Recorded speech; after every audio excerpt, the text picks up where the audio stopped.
আপনার ঘরে টাইলস লাগাবেন মাত্র 11,000 টাকায় আপনার ফুল বাড়ি কমপ্লিট। দেখুন মাত্র 11,000 টাকা একটি সুন্দর ডিজাইন পেয়েছে। ডিজাইনটি কিভাবে করলাম আজকের এই ভিডিওতে আপনাদেরকে দেখাবো। এই ডিজাইনটি আমরা কিভাবে লাগিয়েছি। এই ডিজাইনটি লাগাতে আমাদের কতক্ষণ সময় লেগেছে দেখুন। এই ডিজাইনের একটা সিরিয়াল আছে, সিরিয়াল বাই সিরিয়াল আগে মিলিয়ে নেবেন, তারপরে টাইলস গুলো লাগাবেন। এই যে দেখুন আমি 1 নম্বর টাইলসটা আগে লাগালাম, পরবর্তীতে এই 2 নম্বর টাইলসটা আমি এখন নিব, নিয়ে এই 2 নম্বর টাইলসটা লাগাবো। এটা একটা সিরিয়াল বাই সিরিয়াল লাগাবেন। টাইলসটা লাগাতে একটু সাবধানতা থাকবেন যাতে টাইলসটা দৌড়ে বাড়ি পরে না ভাঙে, কারণ একটা টাইলস ভাঙলে পুরো একটা সেট নষ্ট হয়ে যায়। তো আপনারা যারা লাগাবেন একটু সাবধানতা লাগাবেন।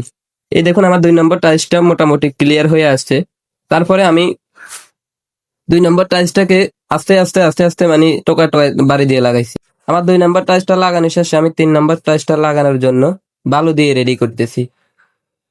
3 নম্বর টাইলসটা লাগাতে আমার কতক্ষণ সময় লাগে আজকের ভিডিওতে দেখবেন। এখন 3 নম্বর টাইলসটা আমি বালু ভাঙতেছি। বালুটা ভাঙার আগে আপনারা একটা জিনিস চিন্তা করবেন, খুব সূক্ষ্মভাবে বালু ভাঙবেন যাতে টাইলসটা বেশি জোরে না পিটানো লাগে। মোটামুটি মিডিয়াম ভাবে বালুটা ভাঙবেন। এই যে আমার বালুটা ভাঙা শেষ, 3 নম্বর টাইলসটা আমি এখন নিয়ে আসছি। 3 নম্বর টাইলসটা নিয়ে এসে আমি 3 নম্বর টাইলসটা বসিয়ে দিলাম। বসিয়ে আমি হাতুড়ি দিয়ে টোকা বাড়ি দিয়ে 3 নম্বর টাইলসটা লাগানোর শেষে পরে আসবে আমার 74 নাম্বার। কিন্তু এই 3 নম্বর টাইলসটা হচ্ছে সবচেয়ে গুরুত্বপূর্ণ, দেখবেন আপনার জয়েন এদিক সেদিক হয় কিনা। 3 নম্বর টাইলসটা শেষ, এখন আমি 4 নম্বর টাইলসটা লাগাইতেছি।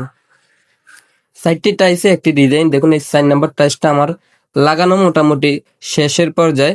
তবে এখানে আপনার সবসময় একটা খেয়াল রাখবেন, এই টাইলসগুলো লাগাতে যাতে 19-20 না হয়। একটু 19-20 হলে টাইলসগুলো মাটাম আউট হয়ে যাবে। দেখুন লাগানোর পরে ডিজাইনটা আসছে কিরকম। আপনিও পারবেন আপনার বাড়িতে এই ধরনের টাইলসগুলো লাগাতে। ধন্যবাদ। আজকের ভিডিওটি এই পর্যন্ত। ভিডিওটি ভালো লাগলে শেয়ার করবেন। ধন্যবাদ।